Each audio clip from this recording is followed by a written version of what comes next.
Hello, everybody, and welcome back to another episode of From BA to Broadway, your premier showbiz education podcast. You know who it is. It's me, your host, Mr. Brennan Stefanik, and I'm bringing you those general programming reminders. Folks, every Monday we are here with our main series, and every Friday we are here with our mini-series In the Spotlight. But that's enough about that. That's not why we're here today. Folks, today I am joined by a dear, dear friend. Absolutely thrilled to have him here. It is Mr. Robbie Rescigno. Robbie, what is going on? Hi, Brennan. Thank you for having me today. He is sweating in his boots. Robbie. Well, it's very humid out. Understood. I meant to say shaking, but I think that's appropriate.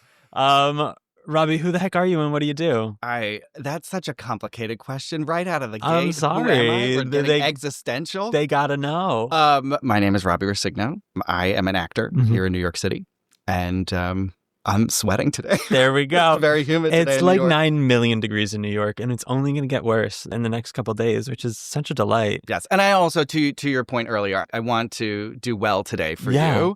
I want to be a good podcast guest, which I think means being charmingly and confidently talking about subjects on which I am not an expert. There we go. That's the best way to do it. If I can achieve that, I feel like I've won. It's really funny because when Robbie got here, he said he's scared because he doesn't tell short stories of any sorts. And since he's arrived, he's told probably at least 12 short stories. I know. You had to shut me up and be like, we need to do this. Well, I also felt like you were probably stalling because you're absolutely mortified to do this. A bit.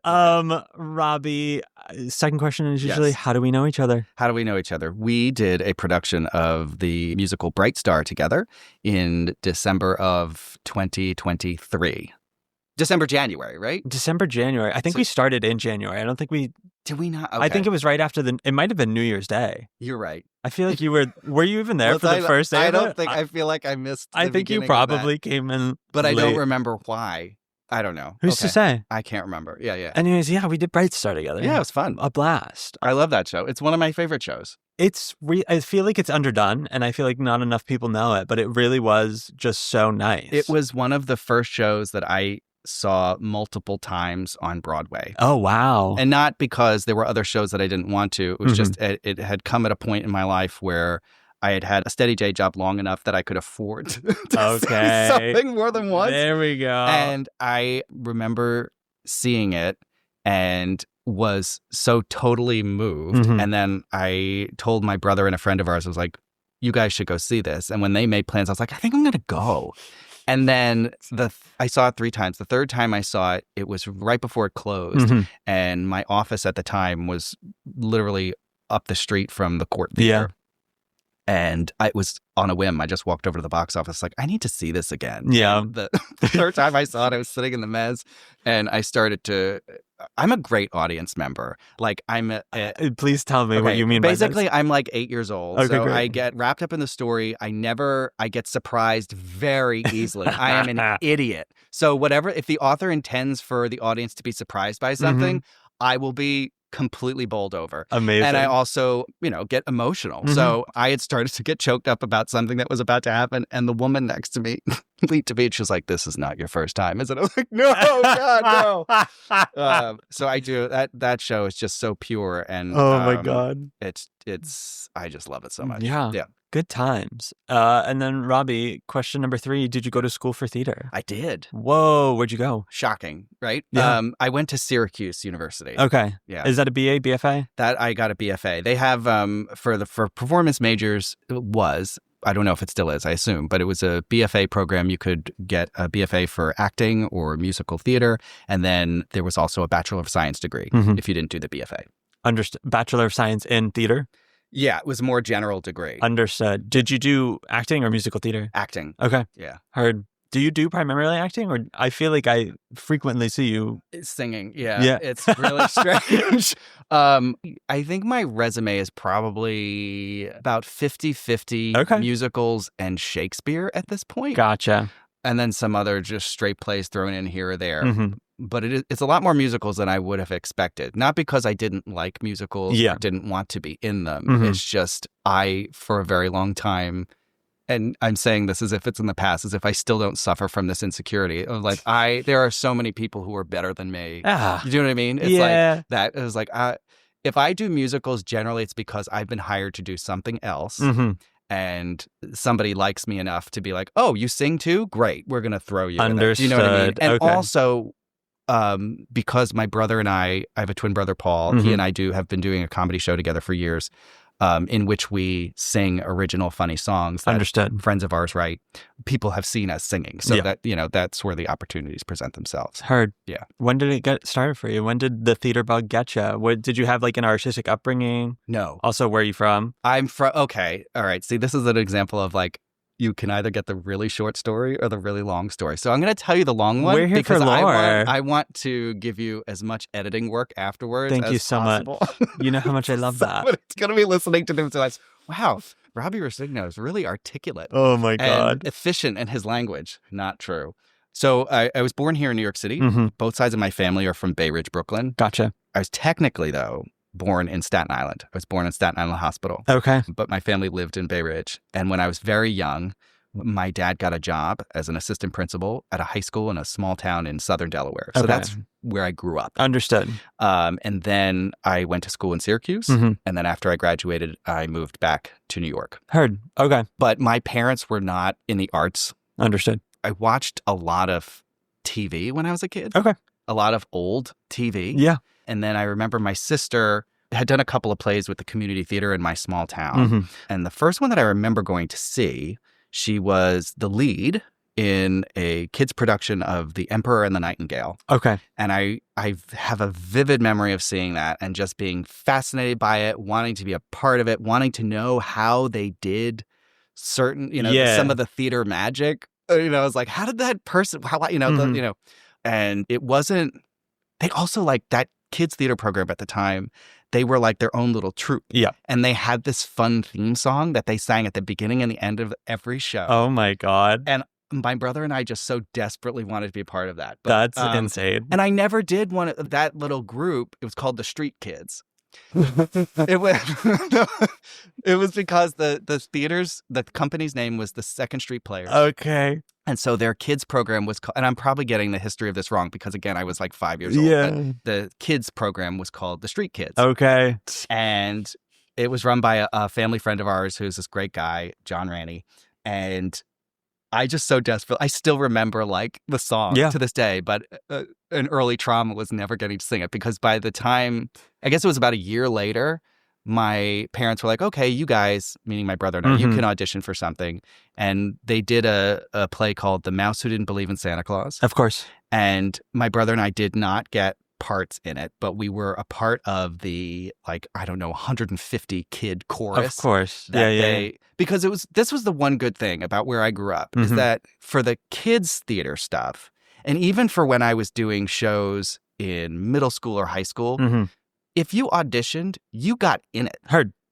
And I have two nieces who are who love to do theater or doing shows, and sometimes they'll tell me like, oh, I really want to make sure I get in the show, and it's so shocking to me that like at that age, I was like, no, everybody should be a part of this. That's when you learn, even if you don't intend to pursue this as a career, you get an appreciation for the arts or whatever, and you know what it's like to be part of a team and an ensemble. Totally. Anyway, I don't want to get off on that, but no, yeah. So we were a part of this chorus that, for reasons passing understanding, in the middle of the show, just came into this house and sang a couple Christmas carols. And there were so many kids that they couldn't have us backstage. We were actually in an empty storefront, like next door. Oh my God. And, yeah. So that was the first play I did. And then I would do they did one or two kids plays a year, and I would audition for that. Yeah. Gotcha. Okay. And was always a townsperson or in the chorus or something. And then high school and stuff had theater? Were you doing? Yeah. Okay. So in middle school, I was in the chorus, and we would do a show in the spring. Okay. This was before the Broadway Junior stuff, the official. Oh, yeah. So, but there were certain things that were geared towards school groups. Okay. And then when I was in high school, there was a spring musical. And then actually by my sophomore year, there was only one show a year. When I was in high school, my freshman year, there was one show, it was the spring musical. And it was a big deal, actually. It's the spring musical. It's the spring, but I mean, of course. I can't explain this to people who didn't grow up there, that this was something that everybody did. This wasn't, just for the quote unquote capital T theater kids. Yes. There were athletes in the musical. There were people from every sort of social group were involved in this, whether they were in the pit band, whether they were on the crew, whether they were fascinating. acting in it. It was largely due to the teachers that were running that, primarily this guy, Jerry Thompson, who was also the marching band director. And it was just, everybody loved to be a part of it. That's awesome. It was the cool thing to do. And I say that as somebody who doesn't have the authority to say it. But anytime I've talked to people who are cool in high school, they were like, yeah, it was the cool thing to do. Wow. I'm not making this up. That's crazy. Yeah, it was really a magical experience. And then he left the school after our freshman year. And then they started doing a fall play and a spring play. So there were 3 shows. Oh, okay, great. Every year. Yeah. That's kind of crazy. What a lovely, not interesting at all. Oh my God, hush! What a beautiful microcosm of the world, in one musical. Yeah, that's crazy. Was there pressure to go to college? / did you know that you would be going to college for theater? I never felt pressure to go to college. It just was something that I was going to do. Understood. And also, as a kid, I was very self-motivated. Oh, okay, great. I was a very academically oriented child. Okay, great. That checks. Yeah, right? So it was just like, of course I'm going to go to college. And then to your second question, I never, from the time when I was in kindergarten through maybe my junior year of high school, I always wanted to be a teacher. Okay. I come from a family of teachers. And by high school, I had pretty much landed on like what I wanted to teach, what age group I wanted to teach. And that was going to be what I was going to do. Okay. And right around that time, my older sister, who I mentioned earlier, from The Emperor and the Nightingale fame, of course, pause for applause, she was going to college for theater. Okay. And it was the first time that I even had a concept that was a thing. Understood. I didn't go, I'm trying to think, I don't think I saw a professional theater show. Oh, God. I don't think I ever did. I think the first Broadway show I saw, I was a junior in high school. Okay. And which I suppose isn't that old, but for somebody who's interested in that, you would think it might have happened sooner, especially since my family's from New York. Fair. We were up here a lot, but we didn't do any of the like things that tourists do. Yeah, of course. I was here to visit family. For sure. And I didn't even understand the concept of like regional theater. I mean, yeah. I didn't understand it as a profession. I didn't I told you, I grew up watching television. I loved watching TV. And there was like a gap for me of like, what happens when somebody who likes doing what I do, how do you go from that to like having a job working in television? Like I just didn't understand. Totally. There was like this, I don't know, delta or whatever the word is, you know? So yeah. When my sister went to school for it, I was like, oh, okay. And then I remember having a conversation on a school bus with a friend of mine who was like, what are you planning on majoring in college? I was like, oh, secondary education. Or history education. She was like, why would you do that? She was like, you can sing, you can act, you can dance. I was like, Jenny, I can't dance. And she was like, well, 2 out of 3 ain't bad. Yeah. So I was like, oh, maybe I should consider this. So that was the decision to pursue that in college. Gotcha. That said, I did not audition for a lot of schools. Okay. Yeah. Like I was very, I don't know if blasé is the right word about the process. It always just felt like I'm going to college. That's the next step. I'm just sort of going to let these things happen. But like nowadays when I talk to, like you and I worked at a theater company that has an association with a performing arts school for kids. And from like, I don't know, as early as kindergarten through high school. And so, and a lot of those high schoolers will do the shows that we would do up there. And they're talking about auditioning for like, oh my God, a million places. Like at least 15. Oh, and I'm sort of grateful that I did not have an understanding of that whole process because I think I was a lot less stressed. Valid. I mean, it was also a different ball game too, because like we didn't have social media to teach us these things. You know, first of all, we didn't have a concept that professional theater was a thing until God knows when. But like, it wasn't as straightforward unless you were already in the world, unless you were going to these performing arts high schools or whatever in which. Yeah, and I didn't like where I grew up. I said the only theater we had was that community theater, which was great, and I learned so much doing shows there.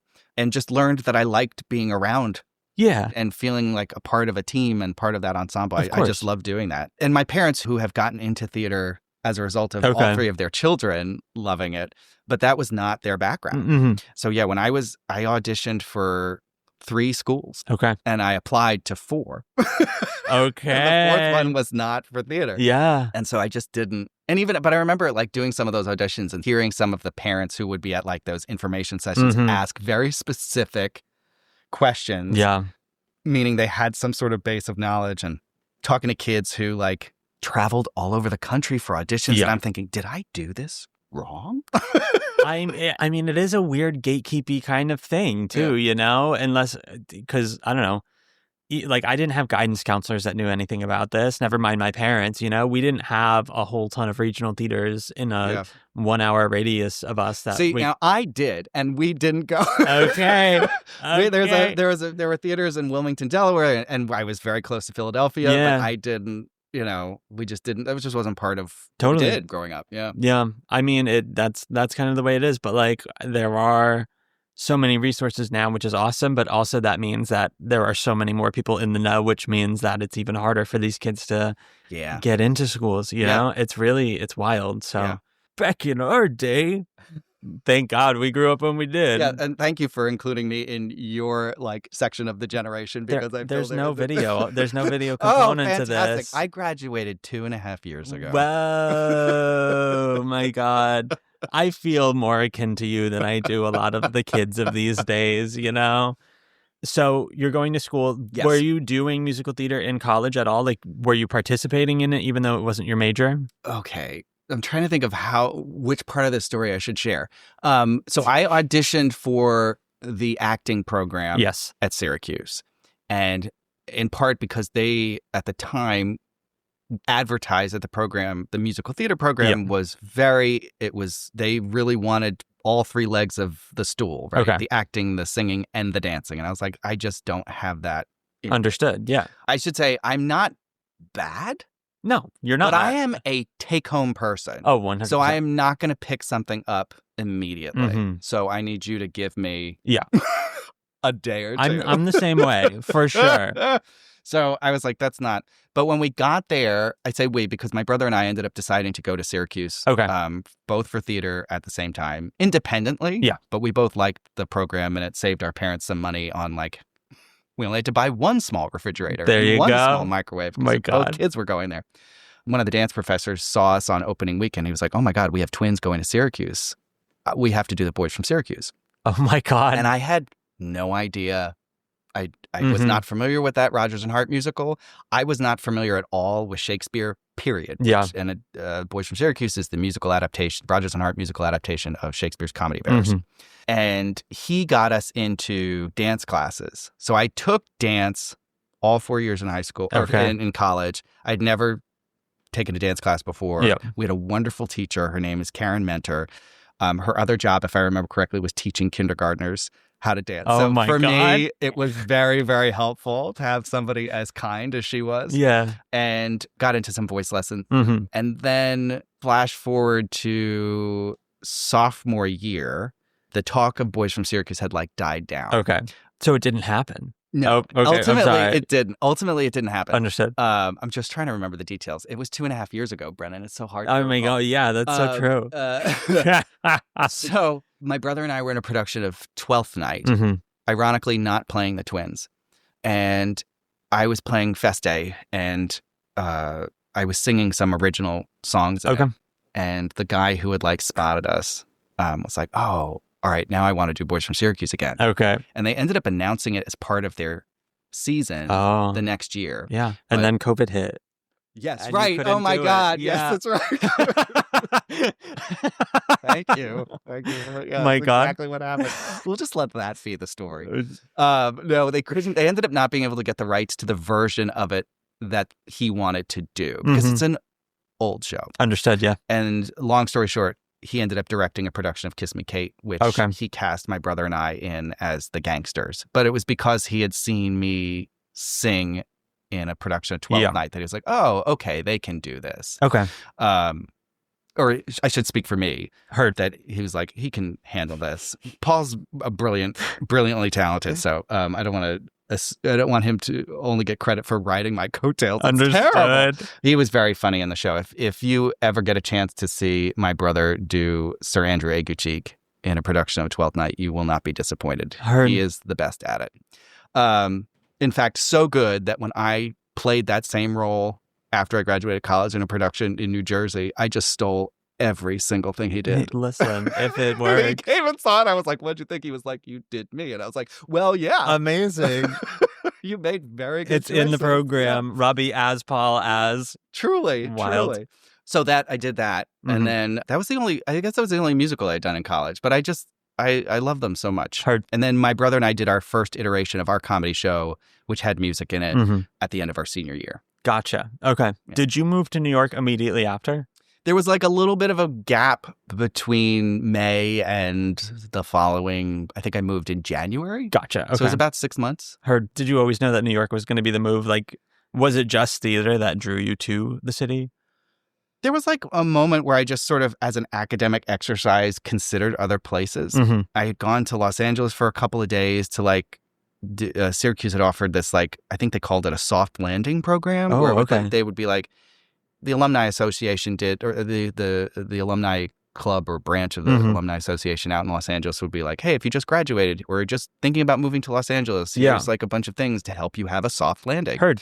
But I just, most of my family is on the East Coast and my family's from here. And like, I just felt like this was where I was going to end Yeah. up. Yeah. 100%. Yeah. Okay. And then did you feel like you had a good education on the business of it all that prepared you for like auditioning and stuff when you got here?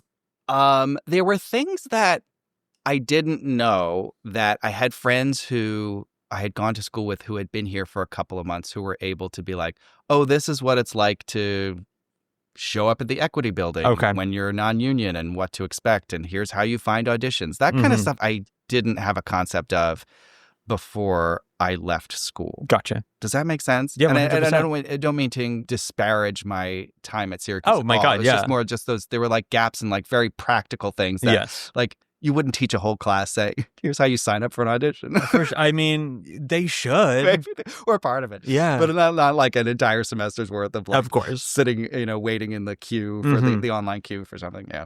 Then did you feel like you were doing it for real afterwards? No, because it wasn't getting like, it was, no.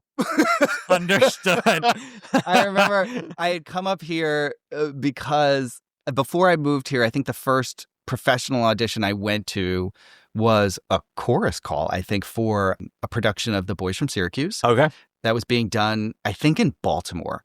And my brother and I were keeping an eye out for things that we knew that having a twin would at least get us considered. Understood. Yeah. And this wasn't an EPA, so they weren't casting the roles that we really were there for, the Dromios. But we thought, oh, maybe if we show up, they'll be like, oh my God, Totally. we would have one of those moments. Yeah. We did not. Understood. And it was very embarrassing because, again, not a dancer who picks up choreography like in the moment. So here I am like flailing, trying to, make an impression, but not make a bad impression. Yeah. And I think, I'm trying to remember, Paul would probably, you really should have both of us on because he's going to remember details about things that I Listen, I only own 2 microphones. We shared a womb. That's we can fair. Share a microphone. So I remember they did comment it at one point, but were completely, I think we had to say something, oh, this is my twin brother, wink, wink. And I don't think it was like it didn't faze them. And in fact, that was one of the really challenging things before we were members of the union. We would go, because you were trying to balance going to auditions where you didn't know whether you were going to get seen and you were sitting on a hard wooden bench all day hoping that you were high enough on the list that you would get called in, but also making enough money that you could rent an apartment and buy food. Yeah. So sometimes those things don't, they conflict. Tell me about it. So when we would make sure to go to EPAs for Comedy Verish, for example, and we would show up and we'd sit and we would let the monitor know, hey, just a heads up, they've got twins here if they're interested. And I can't tell you how many times the casting director or the person from the theater, whoever was sitting in the room, would come out of the room, come into the little waiting area and look at us and say, I never thought about doing this show with twins. And at that point, we considered killing ourselves. Oh my God. This is the worst scenario. This is the worst nightmare. It's like, this is my special skill. Like, this is what I have to bring to the table. Anytime somebody asks me, like, oh, do you have advice? Yeah, get a twin brother. You know, this is at least a foot in the door.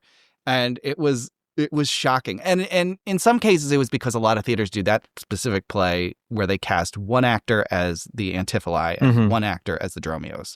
But I highly encourage theaters to hire 2 actors for each. I mean, yeah. Selfishly. And also the experience of the show is different. Genuinely. Of course. For me now, when they do it, it's very clever and but I'm just sitting there waiting like, well, how are you going to solve Act 5? Yeah. When all 4 brothers have to be on stage together. Like, Heard. how are you going to do this? And it's fun. Sometimes it's successful and sometimes it's like, oh, that's a neat trick. But understood. It's a really, in fact, the first time we did the show, is this boring? Oh my God. No, my God. The first time we did the show, they had 2 sets of twins. Yeah.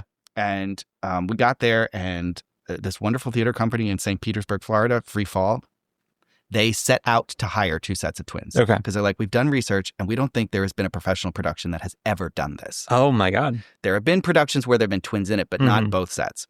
And we worked with 2 great guys, Alex and Graham Miller, who were based out of Los Angeles. They played the Antiphili and Paul and I played the Dromios.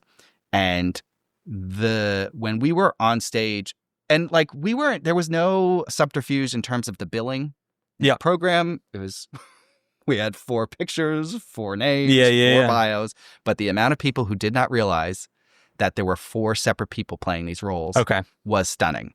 And when we would all be out on stage together for the final act of the show, the room shifted. Okay. Like you could like this and this, you know, it's a very lighthearted play. People, you know, it's very accessible generally because it gets a bad rap for being not deep, I think. Understood. But the gravity of the story of these 2 sets of brothers who were separated at birth or when they were very young and hadn't seen each other, you know, 2 of them in search for their brothers their entire lives. And then finally seeing each other for the first time and being reunited with their, spoiler alert, parents is just... It hits different. Yeah. It just hits different. So, yeah. Heard. Okay.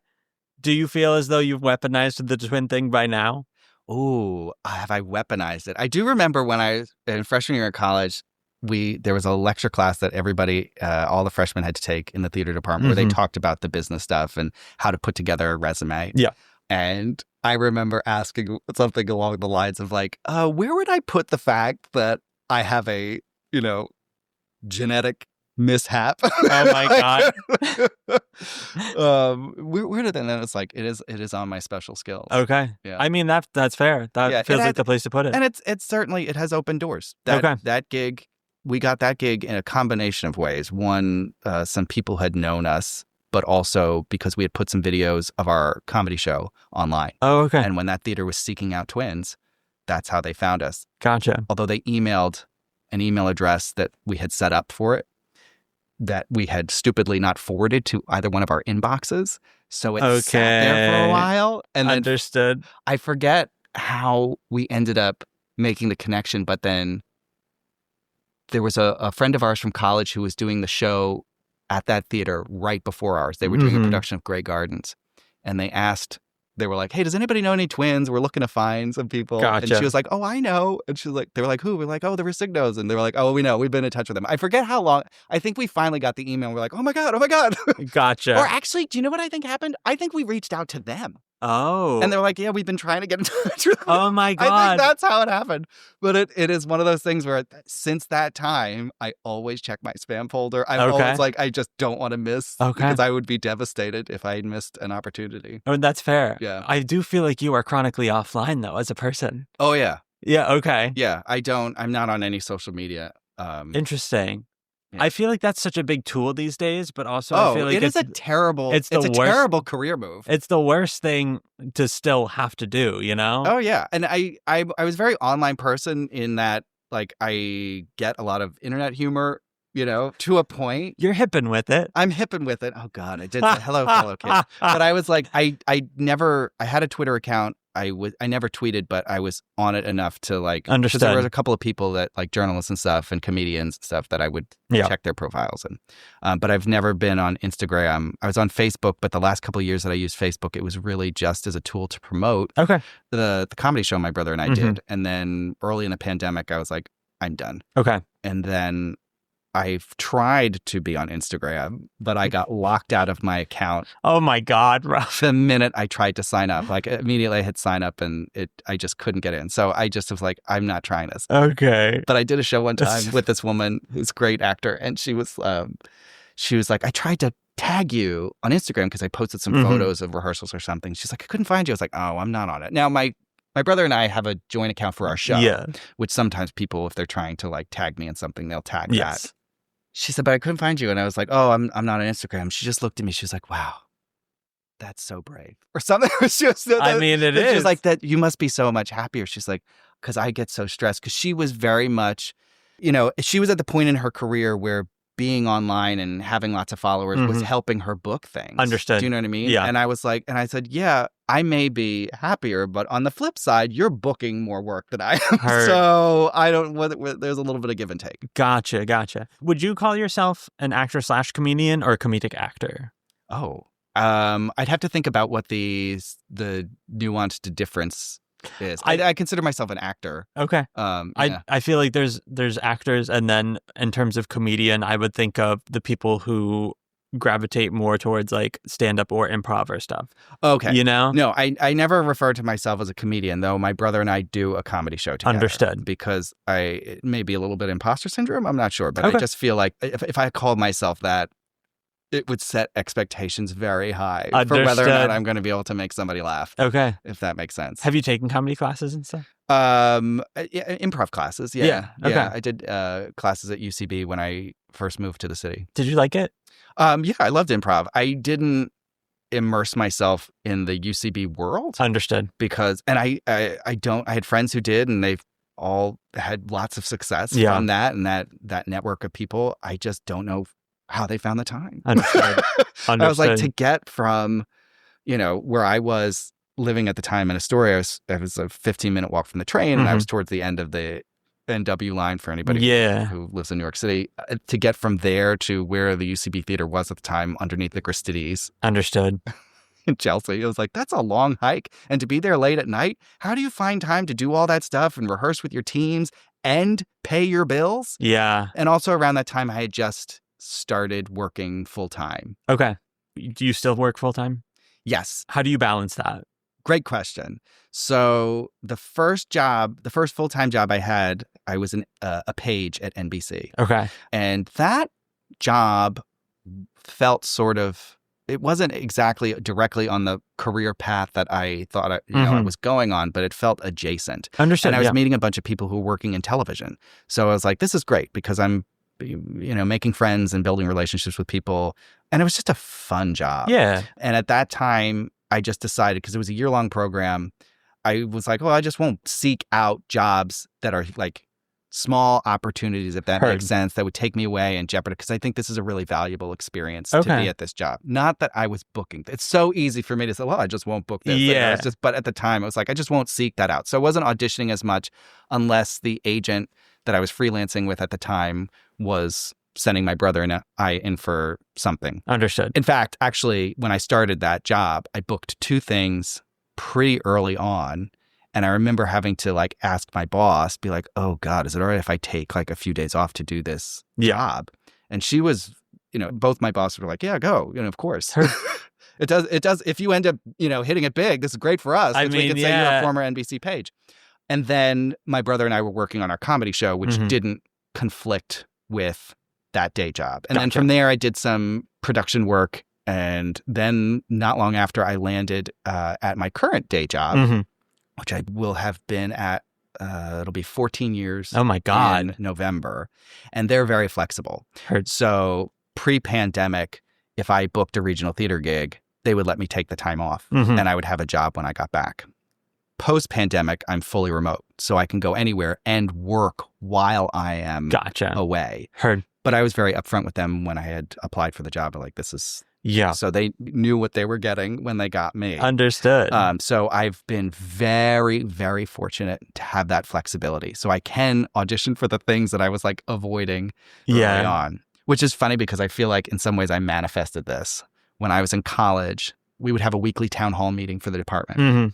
And the first like half an hour was like internal announcements that people were making, like, oh, I'm doing a show, or has anybody seen my water bottle that I left behind in the locker room, that kind of stuff.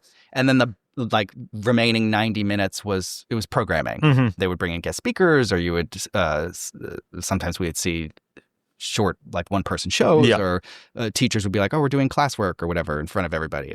But they would do every once in a while something they'd call alumni lab, where they would invite former students to come back and talk about what it's like to work in business, which was very helpful because it wasn't just like the big namey people who are super famous and, landed big gigs as soon as they graduated. Of course. And there was one woman who came back who talked about how she would do regional gigs, and she had a day job. She was an executive assistant for somebody who would just let her go and come back and have a job. And I just remember sitting there going, oh my God, she fell in shit. That's amazing. Like, that's fantastic. How do I do that? And somehow the universe put me in that position for sure. So I've been very, very fortunate, and I'm going to stay in this job as long as I possibly can. I mean, as you should, duh. As long as you need to. Right. Yeah, there you go. For sure, sure. There you go. It was just announced yesterday that you're going to be directing a show. Yeah. Are you a frequent director? No. Okay.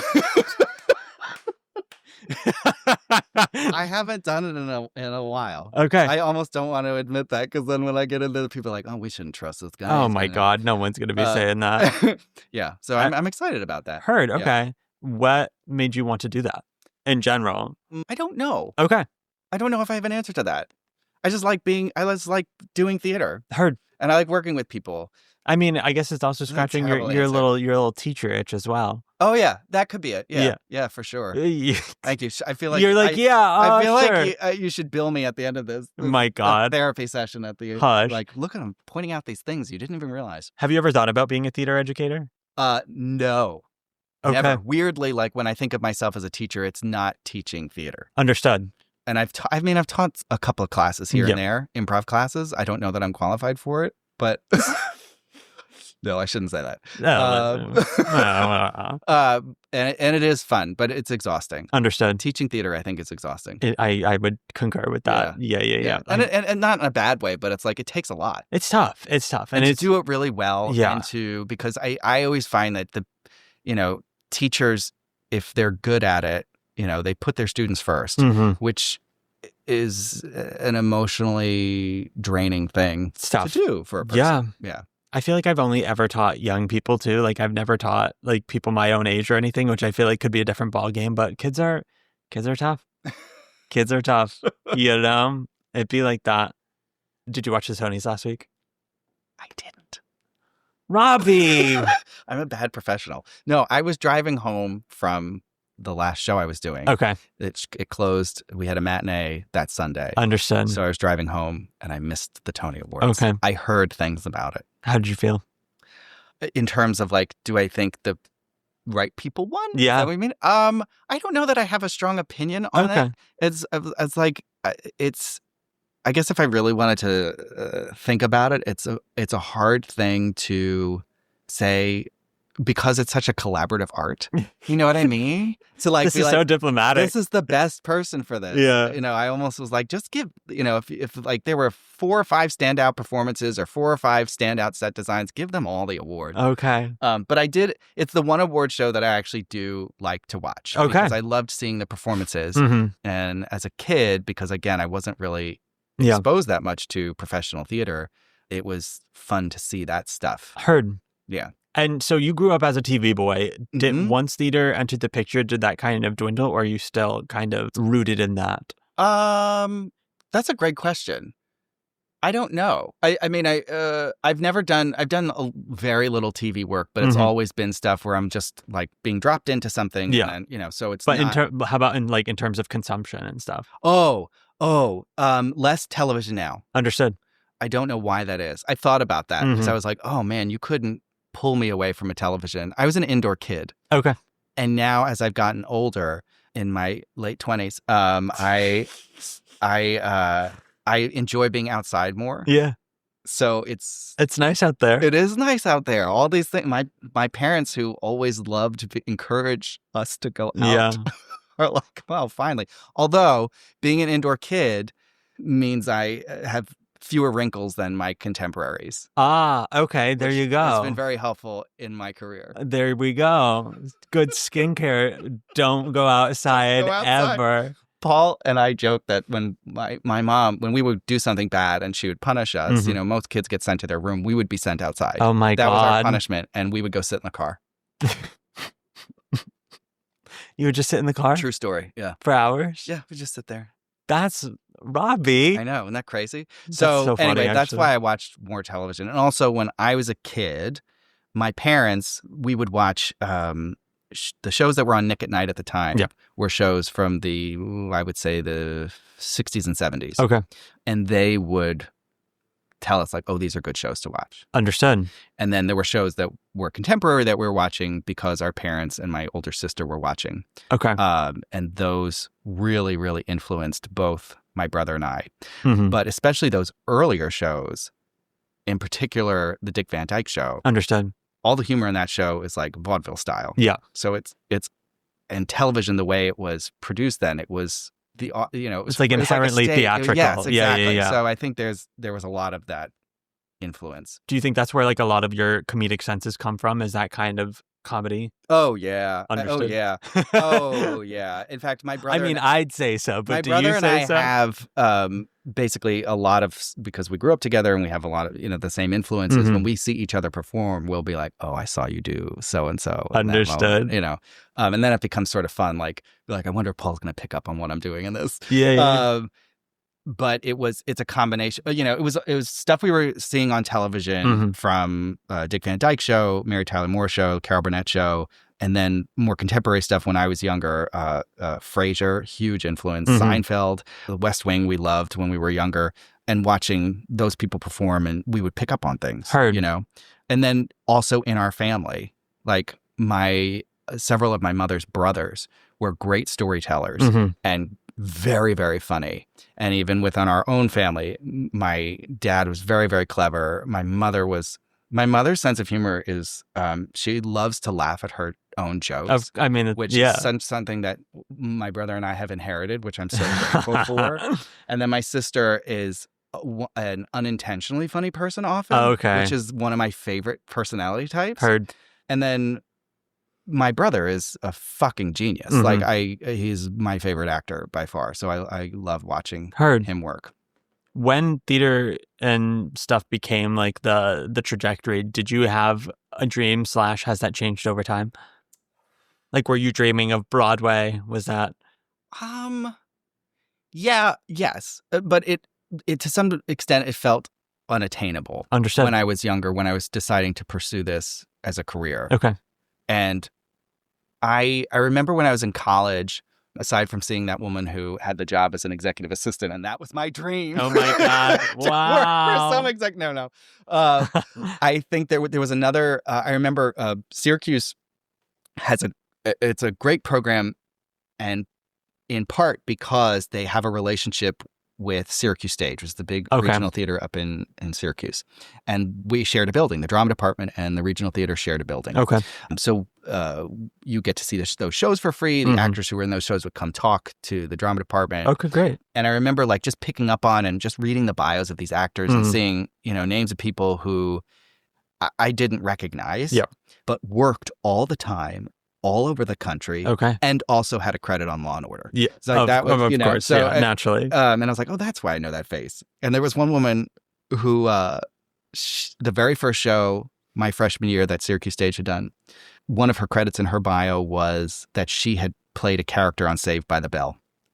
And it was a group of us who, it was opening night, and they did this like cocktail thing in the lobby pavilion area, and a group of us went up to her, and somebody was like, "Oh my God, tell us about Saved by the Bell," because we were the generation that had watched that.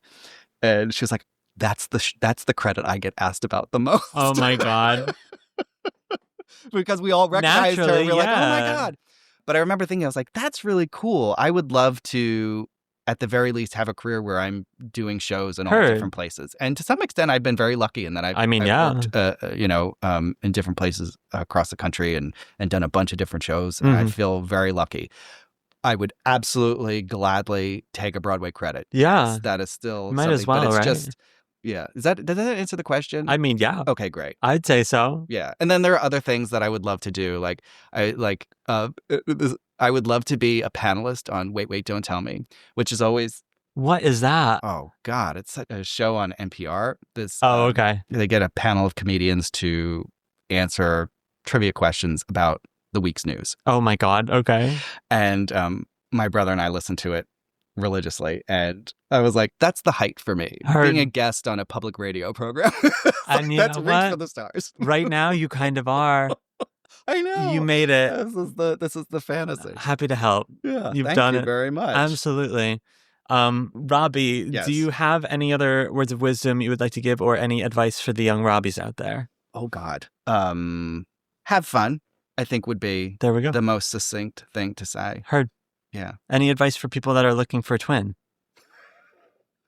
In the most cases, that ship has sailed. Understood. Once they're listening to this. However, of the times that my brother and I have done Comedy Bearers, only once have the antipholi been played by a set of twins. Okay. Every other time it's been with actors who favor each other on stage. Understood. So if you are so desperate to be in a production of Comedy Bearers or The Boys from Syracuse, find yourself an actor who's very talented, who you like to work with, who looks kind of like you. Understood. And submit as a pair. There you go. Which, honestly, one small thing to add, before my brother and I were in the union, that's what we did. Okay. We would seek out those auditions and we would email and submit directly to the theater, be like, hey, are you interested in twins for this that you're doing? Yeah.